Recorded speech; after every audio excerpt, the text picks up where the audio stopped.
Okay, magandang umaga po sa bawat isa po sa atin sa araw po ng ating Panginoong Yesus. Tayo po ngayon ay tatalakay ng isang paksa na sa ating harapan na ibigay po ito ng maaga. Katulad po ng inyong nababasa, turuan natin silang sumunod sa lahat ng mga utos ni Jesus.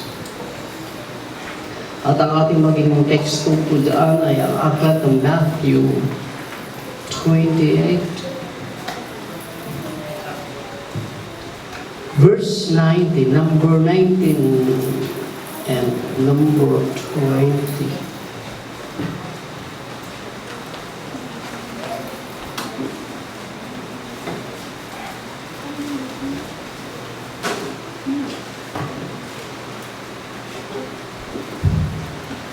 Magsisimula na po tayo sa pagbasa sa Matthew 28.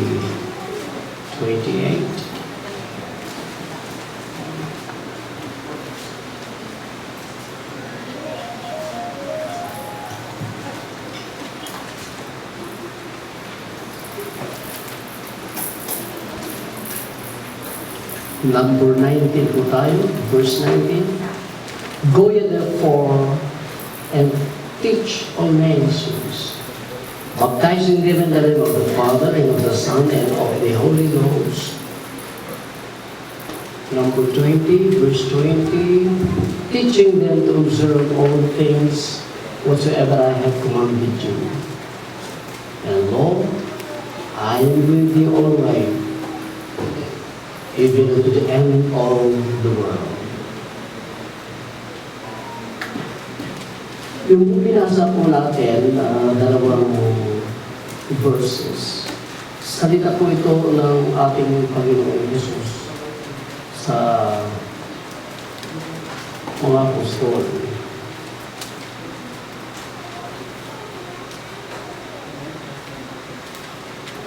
At ang bilang po ng mga apostol na nandiyan ay ilan po yung kanyang bilang? Verse 16. 11 po, dahil namatay po si Judas. So verse 16, then the 11 disciples went away into Galilee, in the mountain where Jesus had appointed them. So 11 po sila na nakarinig ng pinakahuling salita ng Panginoon Jesus sa kanila. At ang utos na ito ay nabasa natin sa 19 hanggang sa 20, yun po ang salita ng Panginoon sa kanila. Ngayon po ay ganito ang nakalagay sa ating paksa. Yung paksa natin, turuan natin silang sumunod sa lahat ng mga utos ni Jesus. Dahil ang sinasabi ni Jesus sa kanila ay uulitin ko. Go ye therefore this 11 and teach all nations. Verse 20, teaching them. Dalawang beses pong nagbigay ng salita ang Panginoon ng pagtuturo. Go ye therefore and teach all nations. Verse 20, teaching them to observe all things whatsoever I have commanded you. Yun po yung utos ng Panginoong Jesus sa kanila. At ang utos na yan, hindi ako nag-aalilangan. Ito ang lagi nilang binabanggit sa kanilang pagtitipon. Dahil binanggit ito at inutos ito ng Panginoon sa kanila, hindi ako nag-aalilangan na ang salitang ito, pakilabas natin yung ating paksa. Ang salitang iyan ay paulit-ulit ng ilang beses na mahabang panahon sa kalagitnaan ng mga mananampalataya. Ang salitang turuan natin silang sumunod sa lahat ng mga utos ni Jesus. Ang utos na ito ng Panginoon Jesus sa Eden ay naging utos din ito sa lahat ng mga mananampalataya naniwala kay Kristo Jesus. Ang tawag dito ay ang Iglesia, ang mga ligtas na tao. Naniniwala akong lubos na ang salitang ito na turuan natin sumunod. Silang sumunod sa lahat ng mga utos ni Jesus. Ito ang kanilang laging binabanggit sa kanilang bibig hanggang sa sila ay pumanaw, sapagkat ito ang kanilang pananagutan. Sa kanilang kalagitnaan, ang salitang ito ay nakadikit sa kanilang mga puso. Ang sinabi ni Jesus, at turuan natin silang sumunod sa lahat ng mga utos ni Jesus. Ang sa English ko nito, sa matandang naunang mga salita, patulad ng salita observe, ay nahaw ito sa Gregong salita. Ano ba yung sa Gregong salita? Na ang ibig sabihin nito ay sumunod. Nandiyan lang po tayo. Ang salitang observe doon sa English, dahil ang New Testament po ay nasulat sa Gregong salita, ito po ang ating mababasa. Tereo. Ang salitang observe doon sa King James Version ay tereo. In a biblical context, ang ibig sabihin nito ay to obey. Sa King James ito ay teach them to observe. Turuan nyo silang sumunod sa lahat ng mga iniuutos ko sa inyo. Kaya doon sa paksa natin, turuan natin silang lahat-lahat na sumunod sa mga utos ni Jesus. Ang utos ay turuan ang lahat ng bansa na sumunod. Turuan ang lahat ng bansa na sumunod sa lahat na ipinabuutos ni Kristo Jesus. Ulitin ko kayo, baka mawala ito sa inyong salita. Turuan ang sumunod. Ulitin ko po ito. Turuan ang sumunod.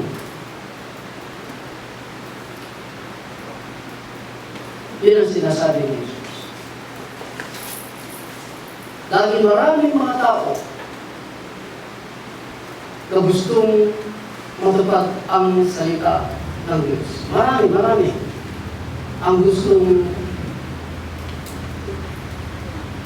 maganap ang salita ng Diyos. Ngunit ang nagiging suliranin ko rito ay kung paano sumunod. Turuan niyo silang sumunod doon sa mga utos na aking iniuutos sa inyo. Walang silbi ang gusto nating sumunod matapos ang salita ni Kristo kung hindi natin alam sumunod. Dahil ang pinakasusi na maganap ang mga utos ni Jesus ay maturuan tayong sumunod. Kayo po'y ibabalik natin ito mamaya. Ang utos na turuan ang lahat ng tao na sumunod ay pangatlo lamang doon sa antas ng pagiging isang ligtas na tao. Unang-unang ginagawa ng mga taong ligtas upang maligtas ay ang ano yung salita dito? Magsisi. Pagkatapos nito ay mabautismuhan. At pagkatapos nito ay matuto siya sumunod sa mga kautosan ni Kristo. Ang unang-unang yugto ay ang magsisi ay isang tao. Pagkatapos nito ay ang mabautismuhan siya. Dahil nandyan po yung mga yugto. Verse 19, kung ibalik natin doon sa ating paksa. Go you therefore in peaceful nations. Para ano? Doon sa Gawa chapter 2, mababasa niyo. Go you therefore in peaceful nations, baptizing them in the name of the Father and of the Son and of the Holy Ghost. Baptism ka agad dito. Pagkatapos mag-repent, ang isang tao magsisi, sumusunod ang bautismo. At pagkatapos ng bautismo, ay nandoon sa verse 20, tignan natin sa verse, teaching them to observe all things teaching them to observe all things. Turuan nyo silang sumunod doon sa may pinungo ko sa inyo para matupad nila. Kailangan ang lahat ng bansa ay maturuang sumunod. Dahil mabibigo ang plano ng Diyos na masunod ng tao, mabibigo rin ang tao na masunod. Kahit gusto man niyang sundin ang mautos ng Diyos, kung hindi niya alam ang sumunod,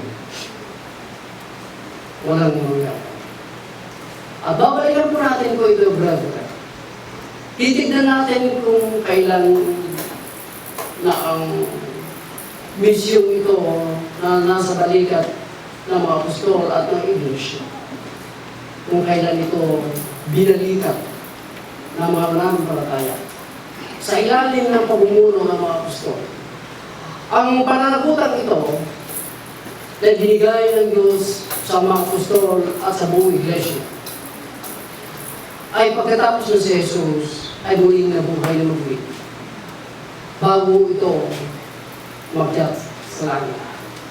Kaya ang loob na ito, ang bigating ito, ay binigay ng Panginoong Jesus pagkatapos siya nabuhay na muli bago siya umakyat sa kalangitan. Magmula noon, binalikat ito ng mga apostola na ang iglesia ng Jerusalem. Nagsimula ang kanilang misyon doon sa Jerusalem. Sa chapter 1, ang sinasabi ng Panginoon doon sa gawa, hintayin niyo ang Banal na Espiritu. At pagka dumating na sa inyo ang Banal na Espiritu,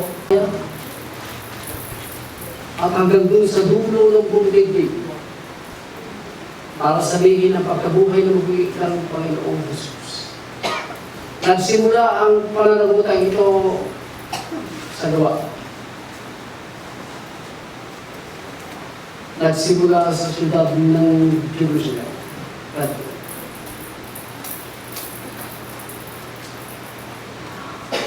Ang paglalakbay na ito, itong pananagutan ito, brethren, ay walang malay ang buong daigdig.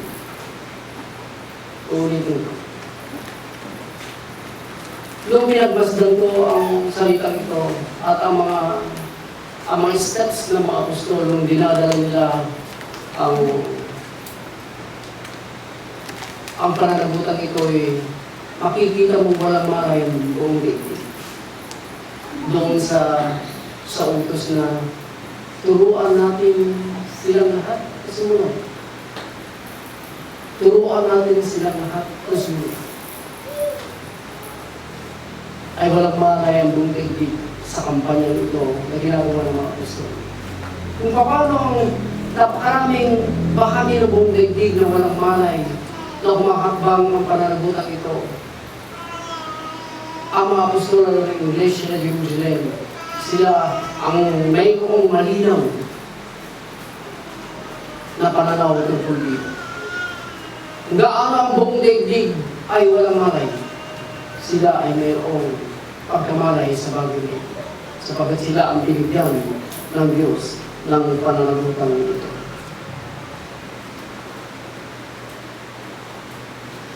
Puntahan natin ang isang parte ng message natin. Bakit iniuutos ng Panginoon ang mga apostol at ang buong iglesia?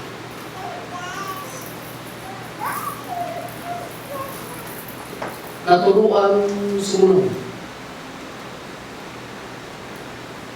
ang buong daigdig. Bakit ito ang ninanais ng Diyos? Naturuan ang lahat ng bansa. Unang-una mga kapatid, kung paano napakarami ang mga kautusan ng Diyos.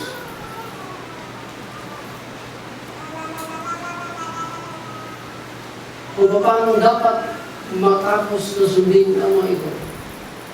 Masasabi natin, kung nagbabasa kayo ng Biblia, tanggapin natin, mahirap sundin ang salita ng Diyos. Mahirap sundin ang salita ng Diyos, liban doon sa marami. Kailangan matuto ang tao kung paano sundin ito. Naiintindihan natin, hindi madaling sundin ang salita ng Diyos. Kailangan natin yung katuruan kung paano natin sundin ito.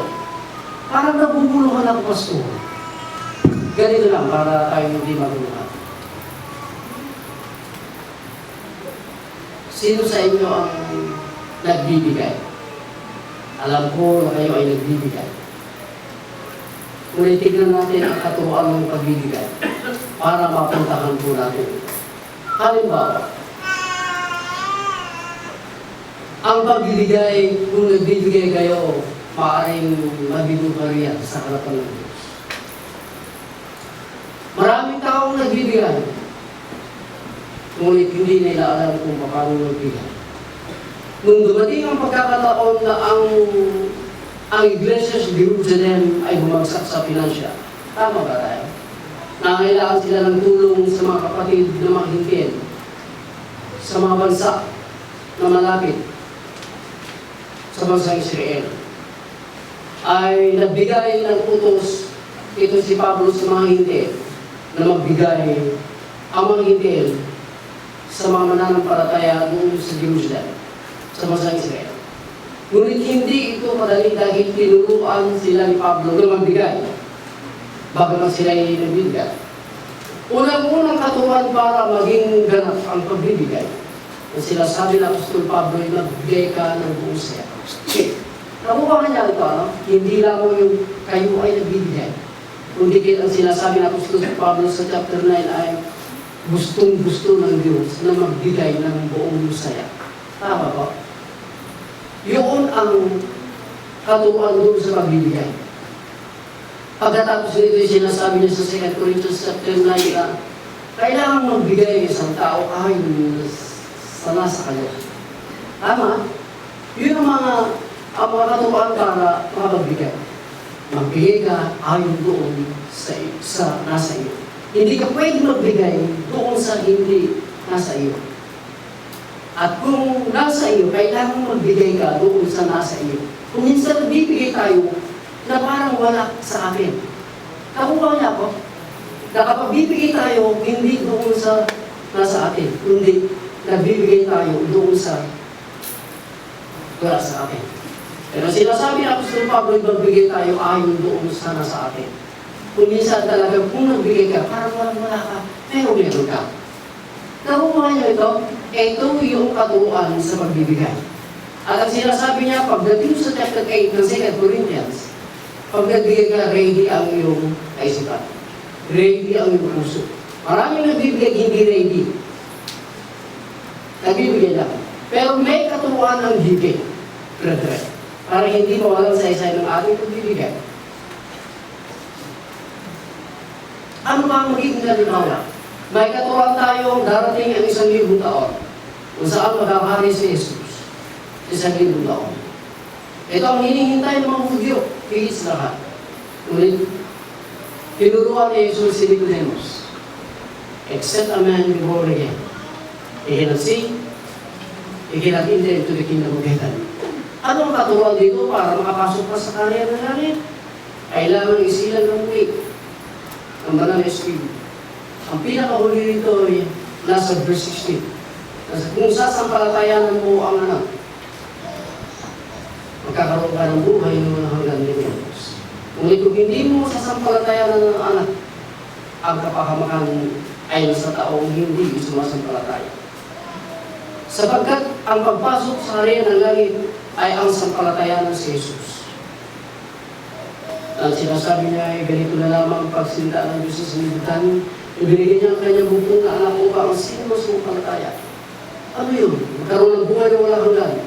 Pagkatapos na magkaroon ng buhay na walang hanggan, siya itong tinatawag nating pagkakataon mong makapasok sa karya ng langit. Ang dami mga katuruan ni Jesus. Ngunit kailangan malaman natin kung paano natin ito sundin. Amen? At ito nga ang sinasabi natin Turuan niyo silang sumunod sa lahat ng aking pinag-uutos sa inyo. Gusto mo mang sundin, kung hindi mo alam sumunod, walang maganda. At titignan natin ito, brother. Kung bakit iniutos ng Panginoong Yesus, ay ito hindi po talaga madali na matupad ito. Kailangan natin ng paraan. Kailangan natin ng mga steps para matupad ang mga salita ng Panginoon. Kailangan maituro ito ng mabuti dahil kabiguan ito sa Diyos na nagranais na matupad ang kanyang mga salita. At pagka ito ay hindi na ituro, ay kabiguan ito sa iglesia na rin may hawak ng pananagutan ito. Hindi lamang kabiguan ng Diyos, hindi lang kabiguan ito ng iglesia, kundi kabiguan ito, magdudulot ito ng kahinaan sa iglesia dahil hindi na pagagawa ito. Bakit may salitang sa paksa natin ay natin? Sapagkat tayo binibilang na natin ang ating sarili na bahagi sa katawan ni Kristo na nagsimula doon sa Jerusalem. Katulad din maraming relihiyon dito sa buong digdig, inaangkin nila na sila ay katawan ni Kristo. At dahil inaangkin nila na sila ay katawan ni Kristo, ligtas na tao, kanilang ambigat nila ito'y kanilang nilagay sa kanilang balikat.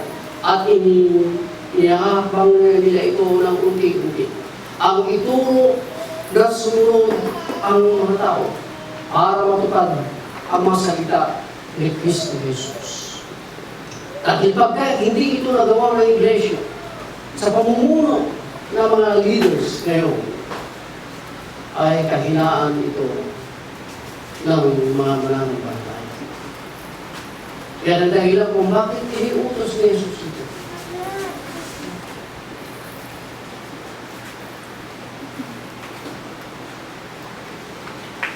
Paglalagay tayo ng patunay, mga kapatid, maglalagay tayo ng patunay na mayroong mga paraan, may mga steps kung paano masunod ang mga salita ng Diyos.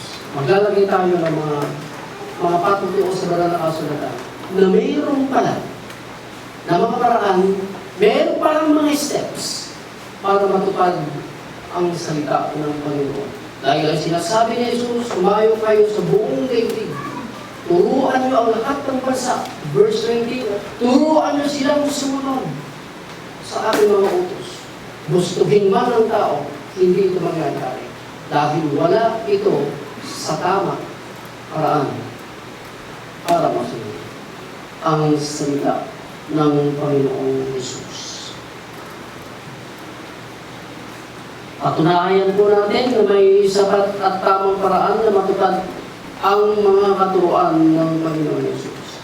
At dahil po sa napakaraming mga tao sa Old Testament din na gusto nila masunod at kalooban ng Diyos, ang unang tinatakbuhan ay ang Diyos mismo. Humihingi sila ng awa sa Diyos para matupad nila ang salita ng Diyos. At ang aklat ng mga awit, ang isa sa mga aklat ng Biblia, ang makakatulong sa atin. At magpapatunay, makakatulong para masunod natin, para may pakita ang mga paraan ng Diyos para masunod natin ang kanyang salita. Hindi lamang ito ang nagpapakita ng mga paraan, kundi nagpapatunay na mayroong parang tamang paraan para masunod ang salita ng Diyos. 119, tama ba yung chapter natin? Kasi babasahin ko po sa ating Bible. Verse 27 po tayo, help me to understand the way of thy precepts. Ang hinihiling niya ay ang tulong ng Diyos na maintindihan ang mga daan doon sa salita ng Diyos. Figuratively, ang daan na nais ng mga awit ay ang mga steps kung paano niya masunod. Ang mga paraan kung paano niya masunod ang mga salita ng Diyos. Kaya ang kanyang hiling ay make me to understand. Maawatak kuma ako Diyos, tulungan na maawatak dagiti dalan jay mapan jay sasao. Pamumulagamos kayo, madugpad din sa unang Diyos. O paano kaya ito mangyayari? Ano? Ganito na lang, brethren, para makatulong ulit ako. Nung magpa-check up ako ng eyes, nagbigay ko sila ng medicine. O, at 3 beses yung isa, 2 beses yung isa. Sa isang araw, 3 times, na-drops yung isa. Nakuha niyo? Para doon sa ikabubuti nito. At alam ko kung anumang sakit meron tayo, pagkatapos ng consultation, meron kang mga steps para yung nais mo'y mangyari. Na tumanin, kung ano man po yan. At ang salita ng Diyos, kung paano ang salita ng Diyos ay dapat masunod, ang salita ng Diyos ay nagsasabi ng mga paraan para maganap natin ang kanyang salita. Amen? Ngayon, sinasabi ng mga awit at humihingi siya ng away, magkaroon siya ng unawa. Doon sa mga daan ng salita ng Diyos para matupad niya ang salita. Make me to understand the way. Eh kung hindi mo naman talaga nauunawaan yung mga daan patungo sa salita ng Diyos, walang mangyayari. Kaya ang kanyang pag-asa ay ang Diyos din, na magbigay siya ng tamang paraan para doon ay magawa niya ang kanyang salita. Anong verse ang sumusunod? Paki-open po natin. 33. Let me read. Teach me, O Lord, the way of your. Yan ang maganda. Humihingi siya ng awa, naturuan siya ng Diyos. Doon sa mga daan na kanyang mga salita. Malayo minsan ang ating iniisip. Ang dami na natin makikinig sa Diyos. Ngunit napakalayo hingin natin ang mga bagay na ito. Ituruan tayo ng Diyos. Paunti-unti hanggang sa maganap natin ang kanyang salita. Ang mga awit na ito ay isang napakabuting tao. Isang banal na tao. At ang kanyang hinihingi ay isang mabuting bagay. At liban doon, alam niya kung saan siya at kung sino ang tutulong sa kanya. Ang Diyos. Natuturuan siya doon sa mga daan ng Diyos. Amen? Nagpapatunay, brethren, na may mga paraan para mapuntahan natin o para maganap natin ang salita ng Diyos. Ang pinakahuli po rito ay 100. 101 ahead refrain. Tama ba yan? Okay. Then, susunod dyan. Okay, thank you. Kaya yung dalawang ito yung papatunay na mayroong mga rights, sapat na paraan para maganap natin ang katuruan ng Diyos.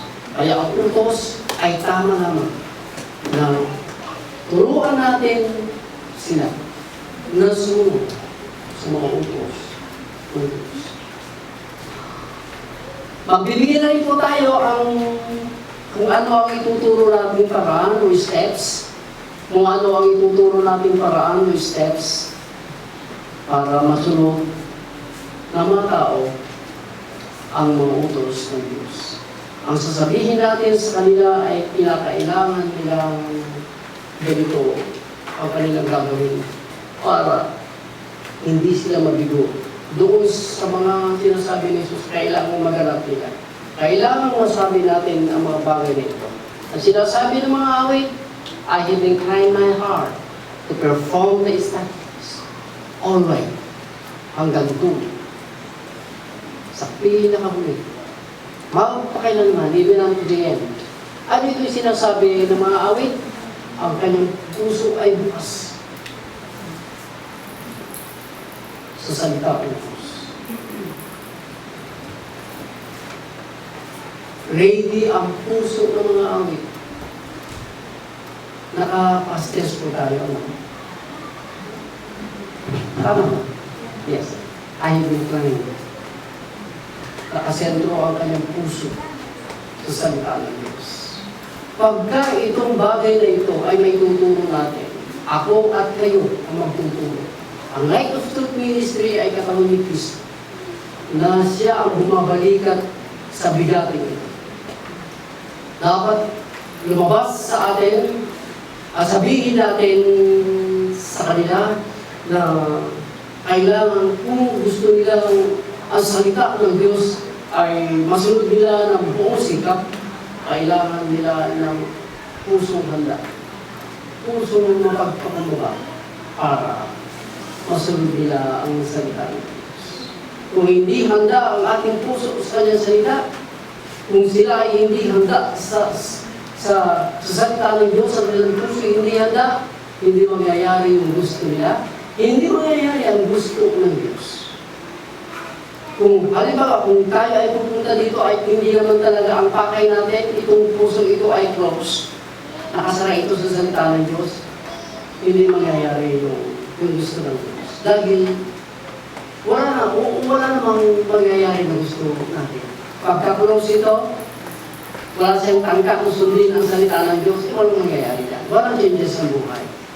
Kahit ubusin man ang tao ang laging every Sunday nandito, every Sunday nandito, every Sunday nandito, pero yung puso niya hindi talaga nakabukas sa salita ng Diyos, walang mangyayari. Naputo niyo ka pinlayo, ano kumahan? Umayak mo mga nagbibiro ka ako dito, naka-airport na church. Nagbibiro ko talaga na dyan, yung masunod mong salita ng Diyos, o di airport yung birbiro ko. Marami ng Diyos ang naka-airport ngayon, pero hindi na talaga katuroan ni Jesus ang nandyan. Ano mo talaga gusto natin? Yung masunod natin yung salita ng Diyos? Buksan natin ang ating puso. Gawin natin handa ito. Lunis pa lang handa. Paglabas natin, inihahanda, uli natin ang ating puso. Pagbalik natin. Lalo na tayo, pagka bukas ang ating puso sa salita ng Diyos, nakakit mahirap sundin ang salita ng Diyos, ay hindi na rin ito gaano mahirap. Dahil natutulungan natin ang ating sarili na sundin ang salita ng Diyos, na open ang salita ng Diyos. Open din yung puso natin. Kaya sayang po, pag napunta tayo dito na nakaklose yung puso natin, pakita mo lang di bagong araw.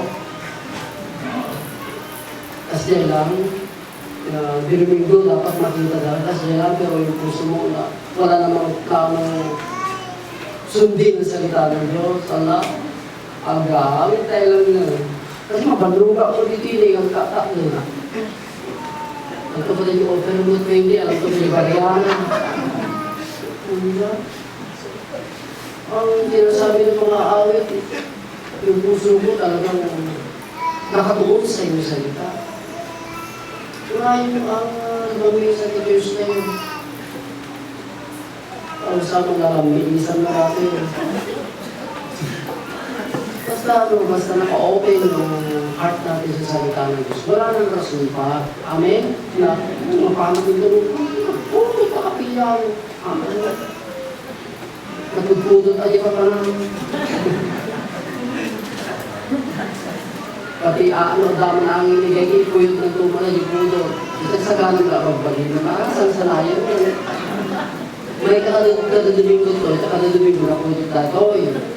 Dahil sumasansanayan ko mayan. May kumati sansanay mo, sipa pa lang, may naguro na yun. Sa atin, pagkapunta tayo dito, bukas ang ating puso, i-prepare nyo na Lunes, Martes, Mercoles, hanggang sa Saturday, fully ready na tayo. Amen? Manalangin ka na ano mo yung marinig ay bukas ang puso mong tatanggapin mo. Dahil, ang alam doon sa salita ng Diyos na gagawin natin. Ang sinasabi ng mga awit, handa. Yung puso niya bukas. Wala namang susunod ko dyan. Pero pa isa. Yan ang idudugtong ko natin. Yung isa kanina na nakita ko doon sa 101 na yun. Sa 101. Ayun o. I will refrain my feet from every evil way. Napakalinaw, that I might keep thy word. Ihiwalay nyo ang iyong buhay doon sa masama.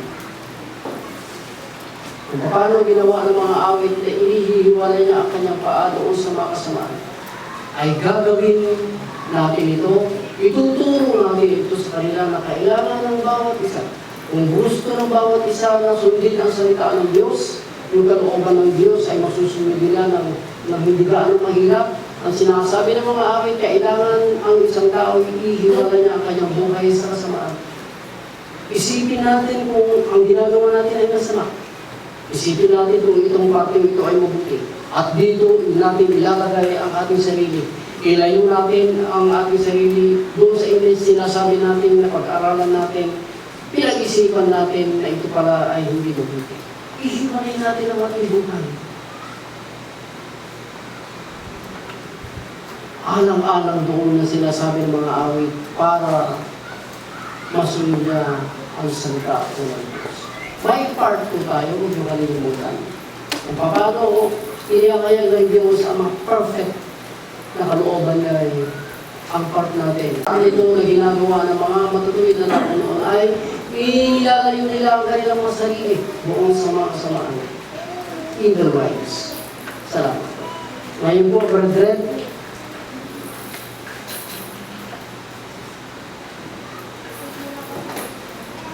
kung paano natin ito ituloy.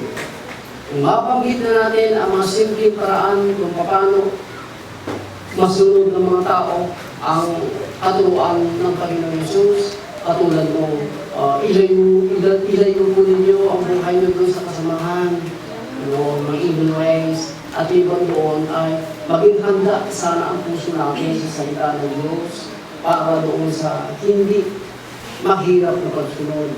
At kung gano'n yan, paano natin ito ituturo? Maganda bang tanong ito? Paano natin ituturo sa kanila? At sa akin, kung titimbangin ko yan, isang napakahirap na trabaho ko ito. Dahil muna po sa lahat, dahil kinikilala ko talaga na mabigat na pananagutan niya. Kaya nga nung isip-isip ko na napakabigat ang pananagutan ito. At sabi ko, minsan sinabi ko na kay Mrs. Inilabas ko na sa aking bibig. Mahina ang aking pamilya. Nakapsot ni pamilya at Mrs. Dahil doon sa napakabigat na pasaling ito. Titimbagin ko ang hindi kaya ng aking sambahin. Sinasabi ko sa Diyos, ako at ang buo kong pamilya ay lingkod mo sa Light of Truth. Initignan ng members kung anong klaseng pamilya meron ako pamilya.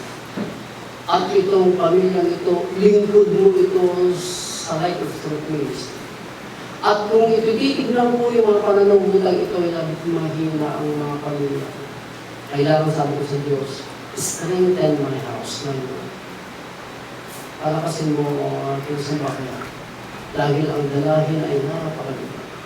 Ang ituro ang mga paraan para masunod nila ang iyong mga kautusan. Sinasabi ko po ito na napakabigat. At kung paano ito ituro na masundan nila ang mga steps na yan para maganap ang salita ng Diyos. Ang sinasabi ng Panginoon Yesus para maituro natin, ang sinasabi niya doon sa verse 19 ng Matthew 28, umayo kayo. Ano yung ito? Umayo kayo. Teach all nations. Ihayo natin ito, brethren. Huwag tayong uupo like of truth ministry.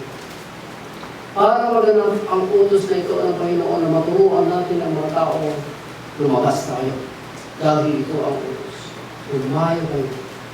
Teach all nations. Kailangan natin ng sapat na panahon sa paghayo. Amen? Ang sinasabi ng Panginoon para maganap yung bigati na ito, pananagutan ito, ihayo natin. Kailangan natin ng sapat na panahon sa mga paglalakbay sa pananagutan ito.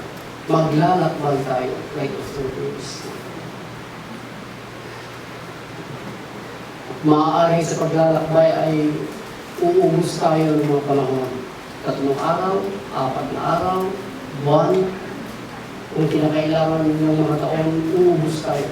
Para maituro ang mga paraan, para masunod ng mga tao ang salita ng Diyos.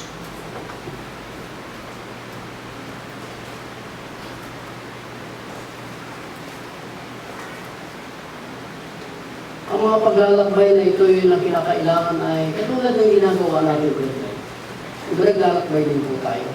May mga oras, o di kaya ay aabutin ka pa ng mga araw para makapagturo na naman ay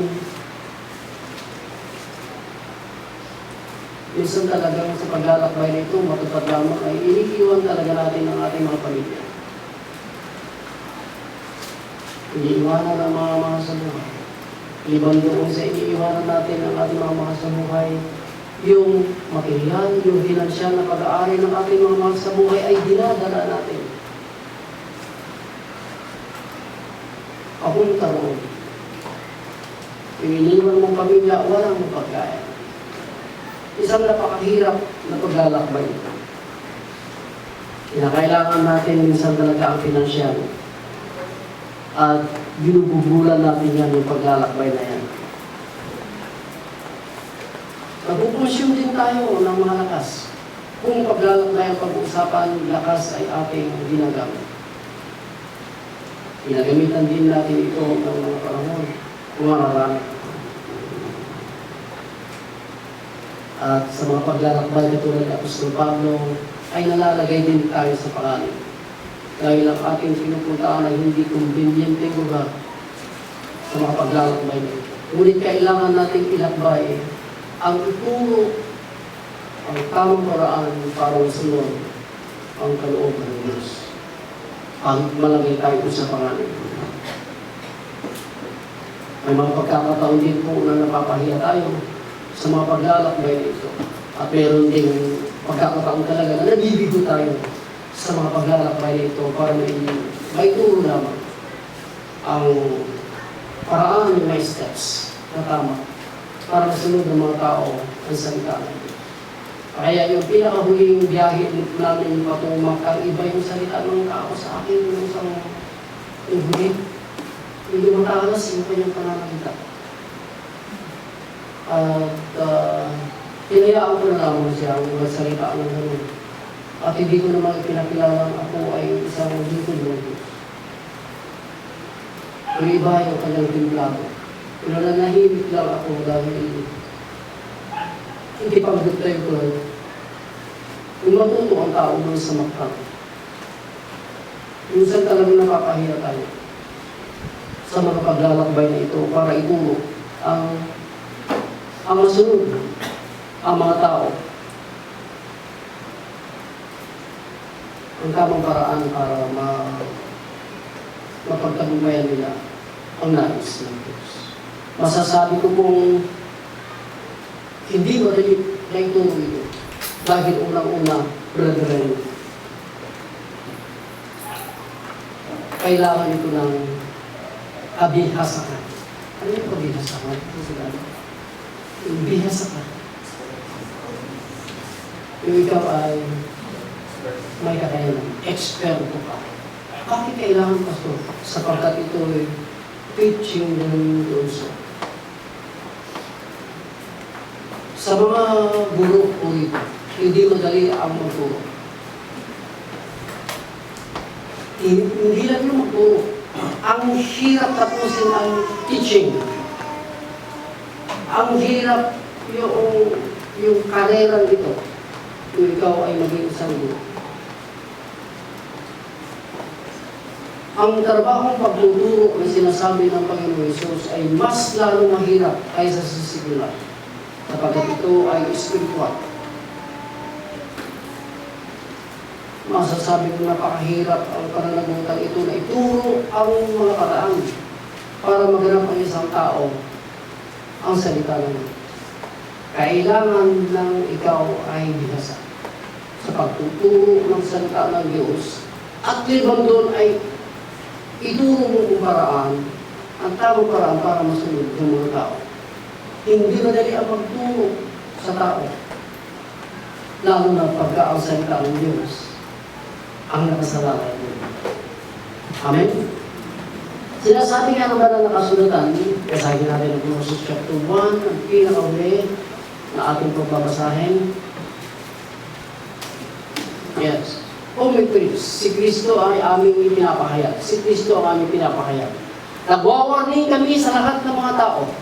ito ay dahil kay Kristo Jesus. Warning every man of your grace, warning every man, teaching every man, in all wisdom.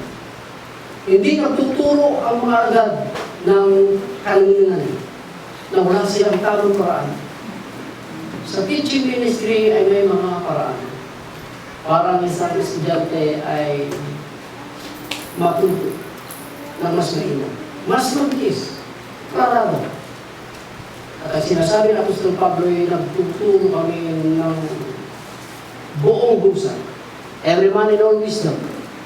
Gagawin nila ito ng lahat ng buong karunungan para maiharap nila ang mga tao sa aganapan. Perfect.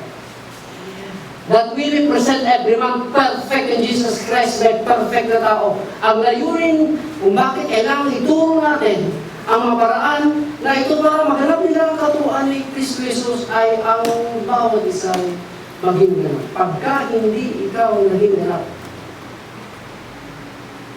hindi pa pala. Ipasigurado nila. Natala pa nagpapauyo mo? Sure ko yan. Hindi mabuting ugali yan.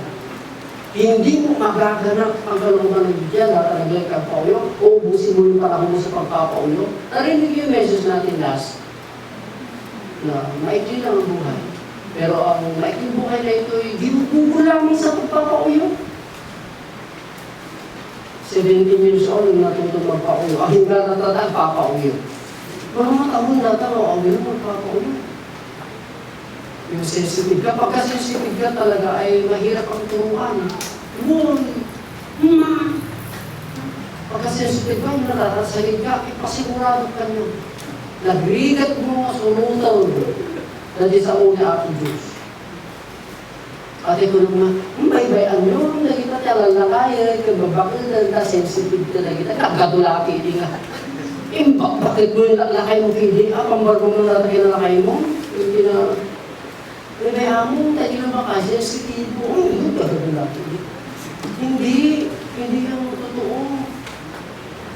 Dahil pagka gusto natin sundin ang salita ng Diyos talaga, bukas ang puso. Dahil ang salita naman ng Diyos ay pagka naganap ito ay may changes talaga ang buhay. May pagbabago, mawawala yan. Amen? At ang kinaapan mo, ureya mo magkaya, umagatan ka, naabang ka mo. Makakasira din yan, yung uray na nilili, lulung-lulung, hinggang abungin ng utang, basta makapalas to. Hindi ko na yun, libre mo ka palas to. Ang nalibre, sumbatan to, amin ata. Iti Biblia, amin at aramin din, sumbatan to. Tumawan libre ka. Hindi ko na kitao data, pero pag sa Diyos na, walang libre.